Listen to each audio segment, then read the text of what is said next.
Was there anything good? Like I want to get into the bad parts about being in the public eye when you're little, because it can destroy people. Like you see it from the sidelines. So what were the good parts?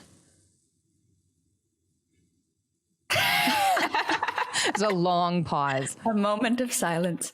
The good parts were, I think it did teach me a good work ethic. I think, I don't have to be asked twice to do anything. I think I'm really self-motivated and driven. And then I made some good friends. I made some really good friends. And also, you know what? I think there's more. I think it's like what I'm doing now, writing and directing is adjacent, and I don't know what I would have done otherwise. So who's to say, but I do think that it's helpful to have, I already kind of have a somewhat of a running start on this career, because I know the industry kind of works somewhat like this, although it's very different as an actor. Because as an actor, everybody kind of babies you and treats you like, oh, they can't know anything because they're sensitive, and like nobody tells you anything.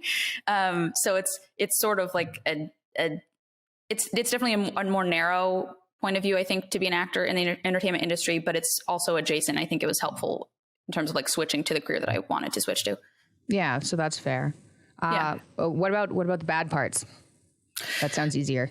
It certainly is. Bad parts, I mean, there's a lot of abuse that happens. I worked with an incredibly emotionally abusive producer. Even talking about it now, my face gets hot thinking of it, just because he'd say things like, you would work at Yogurtland if you didn't work for me. And he would just scream. How old were you?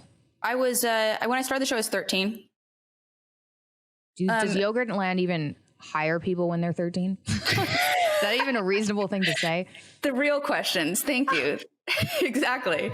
It's like, he was like a comically, like the bad teacher or whatever you would expect in like an over the top broad family comedy. That's what he seemed like, very villainous and almost like mustache twirly in his kind of personality.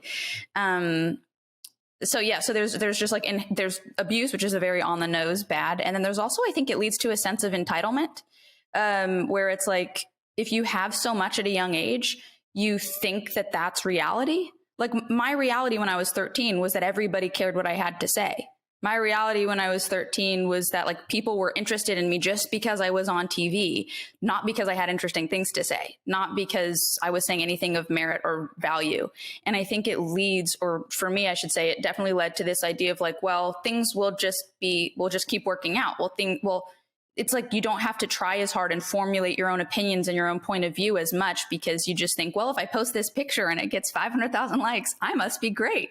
It's like, let's tone it down. You're not that great, sweetheart. Let's get garner some interesting things to say. But I mean, that's got to be difficult to understand if you have a whole bunch of people watching you or recognizing you. I mean, when you went out on the street, you got approached, right?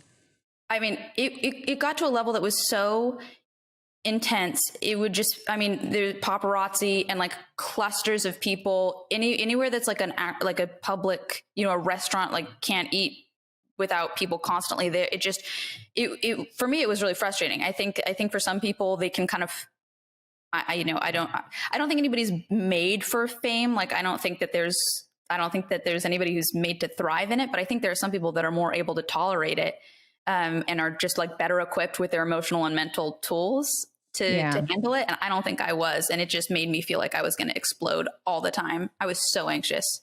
Yeah. Well, having an anxiety disorder and then being approached all the time and being recognized everywhere sounds anxiety provoking. Right. Not a recipe for success.